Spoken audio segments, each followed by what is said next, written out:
जिल्ह्यातल्या शेवटच्या घटकापर्यंत पीएम सूर्य योजनेचा विस्तार होण्यासाठी आणि ही योजना प्रत्येक घटकापर्यंत पोहोचण्यासाठी सर्वांनी प्रयत्न करावे असं आवाहन जिल्हाधिकारी कुमार आशीर्वाद यांनी केलं आहे।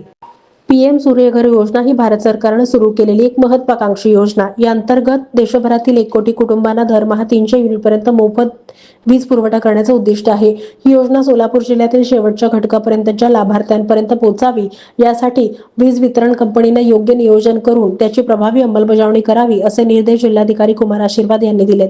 जिल्हाधिकारी कार्यालयाच्या सभागृहात पीएम सूर्यघर योजना 2024 जिल्हास्तरीय समितीच्या आढावा बैठकीत जिल्हाधिकारी आशीर्वाद बोलत होते। यावेळी अधीक्षक अभियंता सुनील माने, कार्यकारी अभियंता आशिष मेहता, रमेश राठोड, महाऊर्जा जिल्हा व्यवस्थापक प्रसन्न चित्रे, उपमुख्य कार्यकारी अधिकारी ग्रामपंचायत इशादीन शेळकंते उपस्थित होते।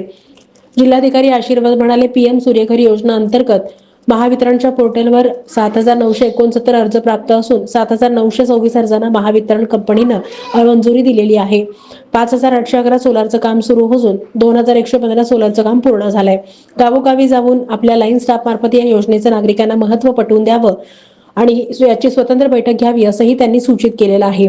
प्रारंभी वीज वितरण कंपनीचे अधीक्षक अभियंता सुनील माने यांनी पीएम सूर्यघर योजना जिल्ह्यात कशा पद्धतीने राबवली जात आहे याची माहिती दिली।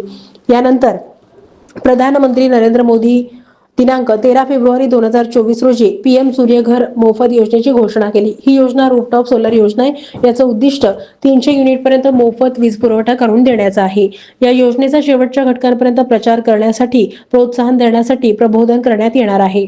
लोकांना रोजगाराच्या संधी निर्माण करणं हाच या योजनेचा हेतू आहे। यासाठी पात्रता स्वतःचं घर असावं, घराच्या छतावर सोलर रूफटॉप सिस्टीम बसवण्यासाठी पुरेशी जागा असावी, आवश्यक कागदपत्र असावीत, विद्युत कनेक्शन असावं, अर्जदारांना यापूर्वी सोलार पॅनल सबसिडीचा लाभ घेतलेला नसावा।